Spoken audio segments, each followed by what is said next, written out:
ఔదు బిల్లాహి మినష్ షైతానిర్ రజీమ్. బిస్మిల్లాహిర్ రహ్మానిర్ రహీం. అనంత కరుణామయుడు, అపార కృపాశీలుడు అయిన అల్లాహ్ పేరుతో ప్రారంభిస్తున్నాను. అస్సలాము అలైకుం వరహ్మతుల్లాహి వబరకాతుహు. ఈరోజు మన హదీస్ జీవకారుణ్యం. అబ్దుల్లా బిన్ ఉమర్ రజల్లాహు తాలా ఉల్లేఖనం ప్రకారం దైవ ప్రవక్త సల్లల్లాహు అలైహి వసల్లం గారు ఇలా అన్నారు: ఒక స్త్రీ ఒక పిల్లిని కట్టివేసి ఉంచగా ఆ పిల్లి మరణించింది. ఆ కారణంగా ఆమెకు నరక శిక్ష పడింది.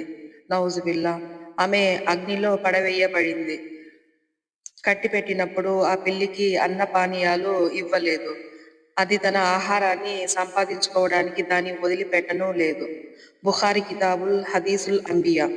వివరణ: దైవ ప్రవక్త సల్లల్లాహు అలైహి వసల్లం గారు కారుణ్య పరిధి బహు విశాలమైనది. ఈ పరిధిలో జంతుజాలం కూడా వస్తుంది. ఆ కారణంగా ఈ ప్రవచనాలలో జంతువులను బాధించడాన్ని నిషేధించబడింది. జంతువులను కట్టివేసి ఆకలితో చంపడాన్ని మహాపాపంగా పరిగణించారు.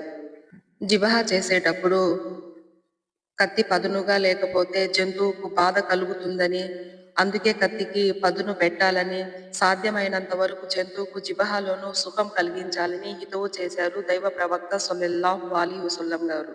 సుబహానల్లా. మరో హదీస్లో దైవ ప్రవక్త సల్లల్లాహు అలైహి వసల్లం గారు ఇలా అన్నారు: ప్రతి జీవి పట్ల ఉత్తమ రీతిలో ప్రవర్తించడం అల్లాహ్ సుబ్హానహు వ తఆలా నియమించిన విధి. మీరు ఒక జంతువును కొట్టవలసి వస్తే ఉచిత రీతిలో కొట్టండి. జిబహ చేసినప్పుడు ఉచిత రీతిలో జిబహ చేయండి. కత్తికి బాగా పదును పెట్టండి.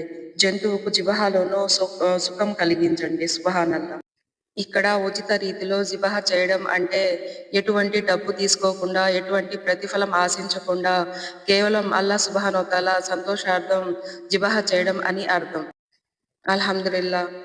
ఇంకొక హదీస్‌తో ఇంకొక వీడియోలో కలుద్దాం. అస్సలాము అలైకుం వరహ్మతుల్లాహి వబరకాతుహు.